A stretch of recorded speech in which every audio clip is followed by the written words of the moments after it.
Welcome! In today's episode, we are going to show you how to transform a piece of scrap 2x4 into an amazing piece of art that you can display at your house or sell for really good profit. So stick around, we're going to show you a lot of tips and tricks and a lot of nice, interesting little nuggets that will help with your woodworking journey. Have you had one of those days? The creative juices are not flowing and we have no ideas. It is almost half the day is gone and my ideas for a project so far are not working out. So what are we to do, Mrs. DIY? We are scrounging through our tools and our materials, what we have at hand, to come up and with something creative. We're not there yet. But what we're doing is we're also making some adjustments that we need to on our tools, and there's several things that we encountered in the past few projects that we wanted to pay attention to today. Yeah, dialing in our tools, people farting around, looking at what kind of trouble we can get ourselves into. So sometimes you let the wood tell a story, right? Mm-hmm. Today, again, as we mentioned, we don't have a story to tell because all three of us are just non-creative. So we were looking at our wood. And No, these are some scraps from a project that we did a couple of weeks back. And for the project we wanted, we didn't really want these pieces that are all chewed up and kind of raw. Got some live edge here and all these knots. But it's got a lot of character, so we were thinking, what could we do with this? We don't want to just not use it. It's really beautiful. So maybe we'll do a little bit of an artsy project today. And to show you that you don't need a lot of equipment or very complex design to make something beautiful. Yep. Of course, we might totally fail in this endeavor. We can show you that you need the design and you need some plan, but right. But maybe not always. Maybe not always. Because we're using remnants, we have here an angle that we don't need. So we're going to do what is called squaring our wood, right? And all that means is taking the angle out while keeping most of the wood. And the way you do that, you go to the short part of the angle and you try to keep as much wood as you can, right? Mm-hmm.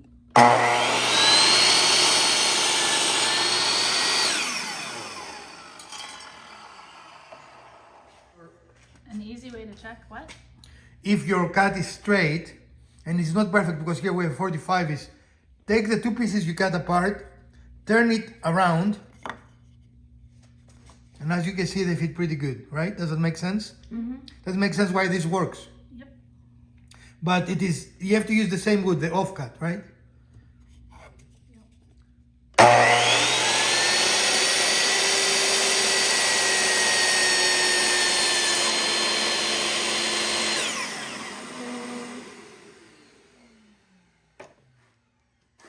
You can see very minimal, if any, waste. We just have a nice wedge, right? Mm-hmm. Looking at our wood and knowing that's all we have, right? We're trying to find the most unique or creative way to display our idea. Yeah, and we want the aesthetic to be, what we want it to be. So we're being very thoughtful before we cut anything on the layout and the sizing and the relationship between the three pieces. So one idea is for all three pieces to be the same dimension, right? Yep. And we have enough wood to achieve that. We sure do. Another one is for the pieces to be different, descending, ascending, or random size differences, right? Yep. So if we staggered this piece and made a mark here, this piece would be the shortest, this would be the middle, and this one obviously would be the longest. So we're still trying to decide what's the best look for this project? All the same or three different sizes? The catch is that once we make the cut, we are committed, right? Right. They are not going backsies. Or take backsies, what is the right? Backsies. Take backsies. The secret to a good cut is maintaining the same constant pressure throughout your cut and not changing or forcing the blade through your wood. Also listen to your tool. If the pressure needs to be increased, that might indicate that you're binding or that you have knots in your wood or some other problem. So cut slowly but at the same speed and try to maintain the same pressure. You should not have to change pressure throughout the cut, and that applies to every saw you might ever use. Okay. So you like that? Yeah, I think this one is a little long, to be honest. Mm-hmm. I think it needs to be more along. Yeah. So you want to cut a little bit off? Yeah. While we're using our miter saw here, all the cuts that we show you in this project can be completed using a simple handsaw. Again, we're using our equipment because we have it, but by no means it is necessary in every project, and it is most certainly not necessarily in this specific project. Use what you have. So now that graduation is a little Yeah. nicer. Yep. Okay. And these are 2x4s. The dimension, they're very thick, so also some consideration to how it sits on the wall. This is going to be very dimensional. It would stand out. You could make a slice here with your table saw or with some other method, but cutting it down so it's not quite as thick if you wanted to, especially if you wanted to mount it on something as a background. You could certainly do that, and you'd still have the uniqueness of the face of the piece without having all of the bulk behind it. Right. Okay, you're recording? I am. All right, so even though we don't use measuring tapes very often, sometimes it is a must, right? And it has always been the problem where we put it, and we can never find it. Not because of this nice organization Yeah. system, but Yeah, yeah. but because measuring tapes have a propensity of disappearing on you, So I have right? a question. How did you make the tape measure float like that? It's magic, right? Right. So let's solve them. I actually 3D printed a simple holder, and the measuring tape just This uses one. the belt clip, Yep. and we are going to 3D print a couple of more, and we'll have our measuring tapes probably around the assembly table, which makes the most sense, right? Yeah. So is that cheating? Is using a 3D printer not making? I think it is making, right? It's a different creative process, and we're going to make an episode talk to you about 3D printing. So earlier we talked about this device, which is what holds the measuring tape on our bench. And as you can see, it's a very simple 3D print on PLA, and it will actually hold anything with a belt clip. A lot of the tools have belt clips. All measuring tapes have belt clips. So while I did print it for the belt, for the measuring tape, I can see more possibilities for use around the shop, right? Right. And you can even put more small, I don't know, rubs through it, or a lot of little things. Very useful. One of the examples why 3D printing it's a very good maker tool. The other thing is we all have what do you call these things? The round things. Tape. Round things. And Rolls, spools of things. right. And always, of course, when you leave it somewhere, it likes to do this, right? Sure. So using a little bit of scraps, we can have it not do that. As you can see, it's not attached now, but all you need is a couple of screws. Decide the width between the two offcuts, and these are all scraps. So I'm trying to figure scrap projects. But it's a nice idea, and it can stay in your shop, it can be on a surface. Just a thought. Okay, cool. So we're in the office because the laser requires software to run. We're using Lightburn, but you can use any software you want. And we have an Ortur laser. Again, every laser will work.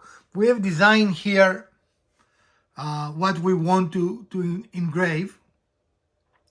And again, we only have one attempt in this, so hopefully we will like the outcome.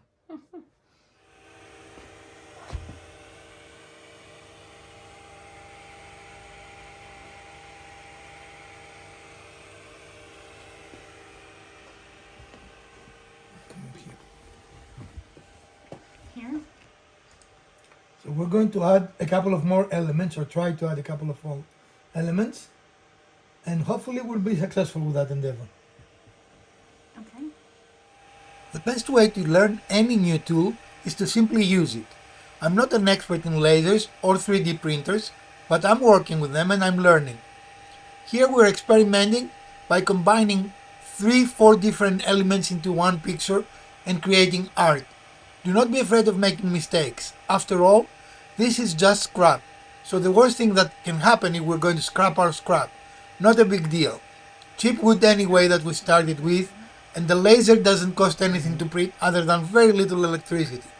So be brave, do not be afraid, and go ahead and try all your ideas. What is the worst that can happen? And as you can see, the finished product is done, and we are ready to move on with the next step.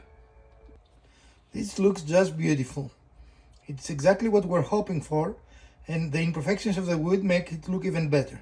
So we have our 3 pieces of 2x4 cut, and we're going to transform the simple 2x4 from this to this. And then the plan is to break them a little apart, right? Mm-hmm. Okay. And I think they can even be displayed this way, no? Yeah. Even with a little angle. But anyway, we don't know the exact way we want to display them yet.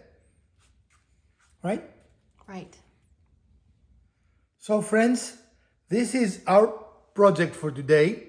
And we wanted to show you that you can take something as simple as a 2x4 remnants and create something with it. In this case, a piece of art. Granted, for something like this, you either need to be an artist, which I'm not, or you need a laser, which I have, right? Right. But one of those options will get you this result. So Mrs. DIY, what are your thoughts on this?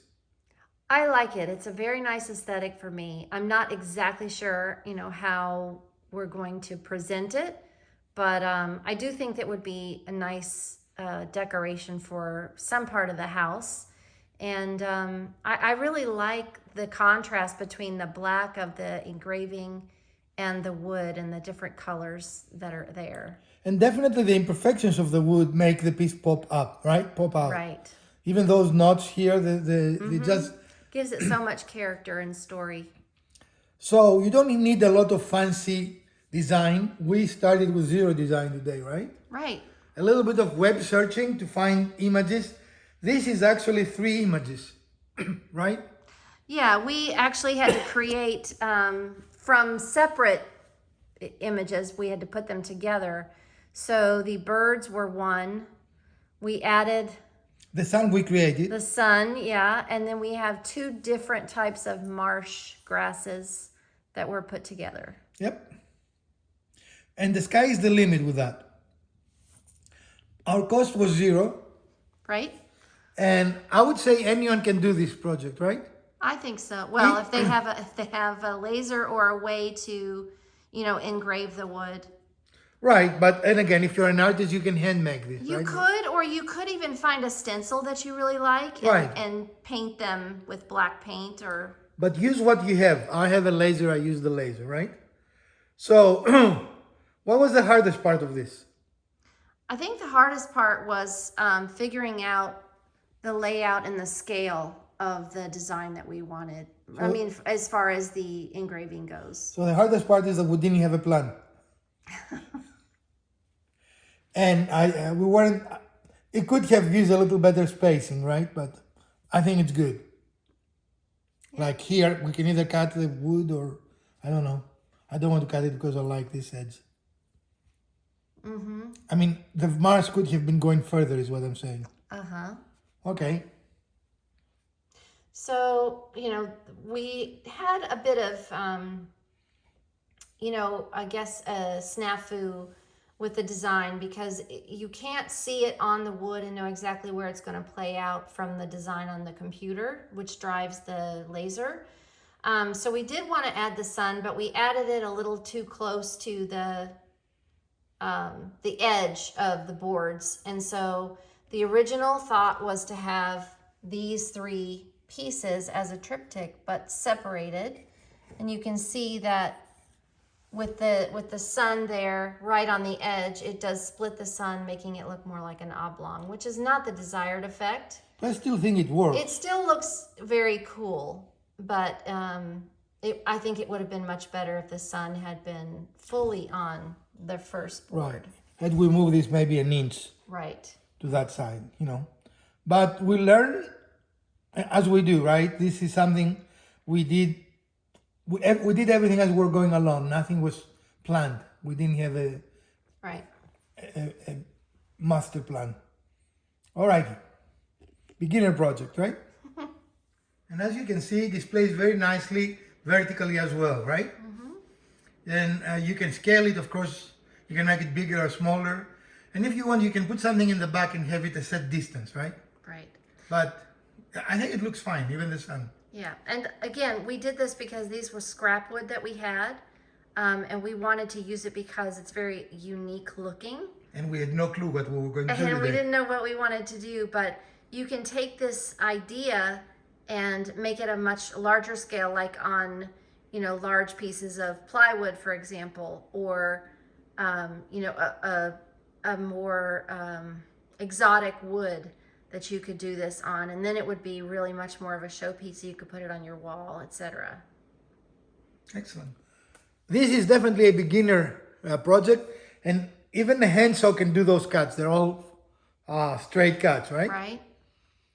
So we hope you enjoyed this little episode that started with us not knowing what we're doing today. And if you did enjoy it, we'll appreciate a thumbs up. If you didn't, hit the other button twice. Share, like, subscribe. Let us know. Do you like off-the-cuff projects like this? And if you do, I'm sure we can do more, because they don't require a lot of planning, right?